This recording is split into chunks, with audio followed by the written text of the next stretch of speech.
Kalau mau berdakwah ngapain ke pesantren? Masuklah perkampungan, perdesaan yang belum tersentuh ilmu agama sama sekali gitu. Habib sampai ke pondok pesantren beliau. Muskil katanya.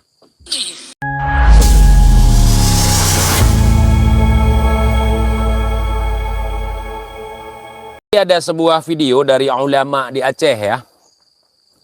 Saya sangat menarik sekali dengan pembahasan ini. Beliau seorang pimpinan pondok pesantren di Aceh. Kemudian bercerita tentang pengalaman beliau dengan Habib ya. Ini mungkin kalau saya up teman-teman kagak paham, tetapi saya bisa memutarnya ya. Saya langsung menerjemahkannya, saudara. Siap mendengarkan? Dengarkan apa abaikan, saudara? Putarkan apa abaikan, saudara? Maka saya semakin yakin dengan jalan pikiran saya, ulama di Aceh aja begini ngomongnya. Yang gak pernah itu biar kalimat lun ilmu di Aceh masih ilmu na cucu ya jo udah wah aku pikir ya buat ilmu di Aceh bertebaran. Saya punya cucu dikasih mondok di Jawa misalnya. Begitu. Ya minta gede. Rupanya terus laporan buat ngomong. Ya kakak nak jadi ke bawah. Tanya kan? Sampai laporan ke beliau, sampai orang itu akhirnya sadar gitu, ketakutan gitu. Hai. Ilmu di Aceh menteng naga puya jo gede. Ilmu di Aceh masih ada. Ngapain ke sana? Kalian bambangnya di mudi tro hubabah.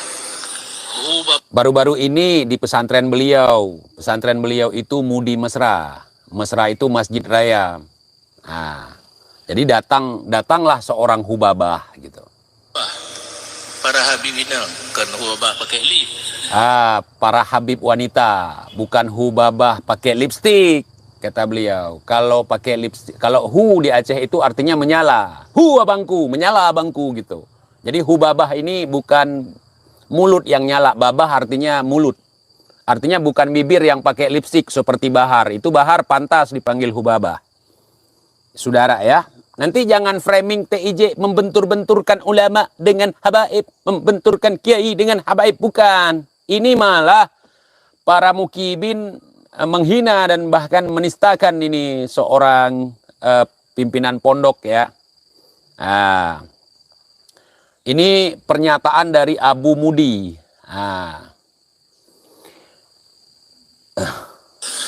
Tidak kamu begitu. Diterima. Ini pegah balong mana? Contohnya, ku kita ada buat, punya hanjak ke, apa buat, punya hanjak ke. Jadi gini, dia datang ke pondok beliau untuk mengajarkan ngaji. Ajarin ngaji apa? Apakah pengajian yang saya tidak bisa katanya? Pakai mantan ku ya tak lain. Kalau cuan. Ngapain bawa masuk yang lain? Di sini masih banyak guru kata beliau. Daya raya, tapi guru lain dari luar daya. Daya pesantren besar, tapi kita bawa masuk guru dari luar pesantren gitu maksudnya. Kalau ilmunya lebih tinggi misalnya, mending. Dengar lagi. Saya punya puput kitab hanjak long juga. Kalau kitab saya kitab yang tidak saya kuasai boleh. Terus Tapi rumah kalau lihat apa kitab taklim lebo bare itu. Sama Habib Umar saya udah ngaji katanya. Datang langsung beliau ngaji. Kitab taklim cuma berapa baris katanya. Ke Jakarta lu nak untuk. Ke Jakarta saya datangi biar saya tahu katanya. Paham ya? Paham ya terjemahannya? Habib untuk umudi dia. Muskil pak lu. Habib sampai ke pondok pesantren beliau. Muskil katanya. Jejak dakwah ke pemudi. Umedinya lah. Bidang-bidang lah. Kalau mau berdakwah ngapain ke pesantren? Masuklah perkampungan, perdesaan yang belum tersentuh ilmu agama sama sekali gitu. Nanti klaim paling berjasa, saudara.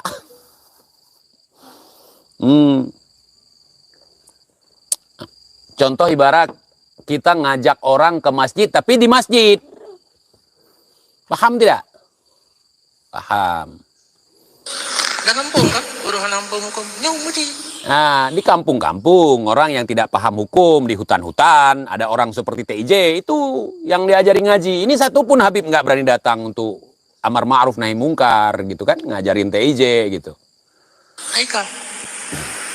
Nyuka. Jadi tidak kegigit kalau kayak gitu katanya. Sekarang sudah mulai saya larang. Yang lucu para hubabahnya Nurinang.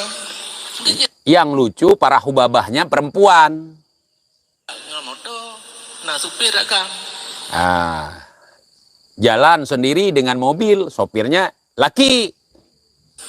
Mahram? Hana lako. Mahram tidak ada.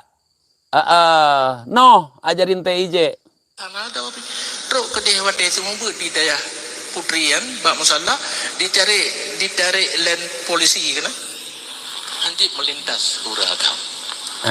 Saat dia ngajarin ngaji, narik polis land. Jadi yang laki nggak bisa lewat.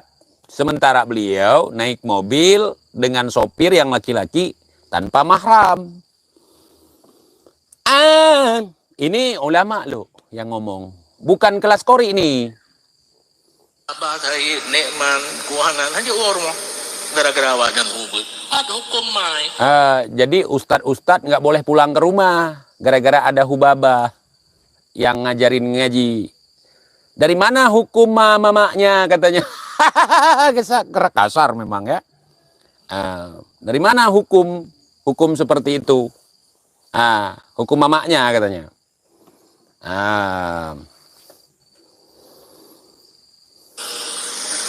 Itu tibit yang asli ya. Tuh kan, dah keluar tuh yang asli katanya. Nyan model itu ya. Ilan tro amran wali bila kes. Oke, saya ulangi. Itu dia kalimat lu. Ilmu di Aceh masih ilmu na tu ya jo udah wah. Ayo pikir ya. Buat raya minta gede. Rupanya terus lah pura. Ngomongku ya kakak nabi jadi ke bawah. Kanyol kan? Jadi ada seorang santri lah di situ, entah keluarganya, entah memang udah ustadz di situ, kemudian dia cucunya dibawa ngaji ke Jawa. Maksudnya ini mungkin ya, kalau saya dengar simak ini rentetannya mungkin gurunya Habib. Sehingga hubabahnya datang ke tempat beliau ngajarin ngaji gitu. Khusus ke pesantren putri katanya.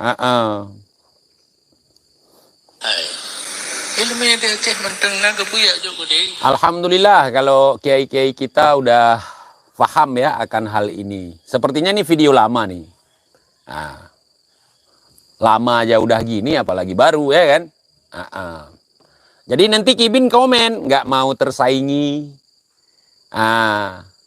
TIJ tukang bentur-benturkan ulama dengan kiai. Ini bukan karena efek omongan saya. Beliau seorang pimpinan pondok pesantren. Beliau itu mengalami hal seperti itu sendiri gitu. Ya. Jadi seperti itu saudara. Seperti itu kira-kira. Kalau nggak ada, nggak kita saksikan, nggak kita alami, minimal kita tahulah dari orang yang terpercaya, boleh. Kalau nggak kita lihat, apalagi hal seperti itu, jangan, saudara ya. Nggak baik. Gitu. Kalau Habib memfitnah saya, bebas. Dulu Habib fitnah saya pakai narkoba, pakai sabu. Dulu Habib fitnah saya sebagai orang fasik. Dulu Habib fitnah saya bayaran PKI gitu. Nah, kemudian bayaran Kiai Imad gitu. Aduh, makanya saya untuk melawan fitnahan itu seperti ini. Saya lawan fitnahan itu seperti ini. Kalau nggak terima, duel yuk. Tapi di ring, bukan kroyok. Nah, kita lihat nanti apakah TIJ berani ngebogem Ncun Nabi. Apakah TIJ berani menaruh tangan di atas tubuh yang mengalir darah Nabi. Kita lihat nanti ya. Apakah TIJ akan menjadi orang terlaknat. Mulut-mulut mereka itu fitnah banyak sekali itu. Si Kumar bilang saya pemakai narkoba, pemakai sabu-sabu. Walaupun ada banyak orang Aceh, oknum yang ketangkap, mungkin pemakai sabu-sabu, memakai narkoba. Kan belum tentu orang Aceh semua seperti itu. Saya terus terang kalau sabu ya kan, minuman keras itu belum pernah saya coba pun belum pernah. Nah, apalagi sebagai pengguna aktif, bukan karena takut sama polisi. Ya, memang saya nggak doyan seperti itu. Judi, mabuk, saya nggak doyan. Perempuan saya doyan. Tapi halal, harus yang halal. Nah.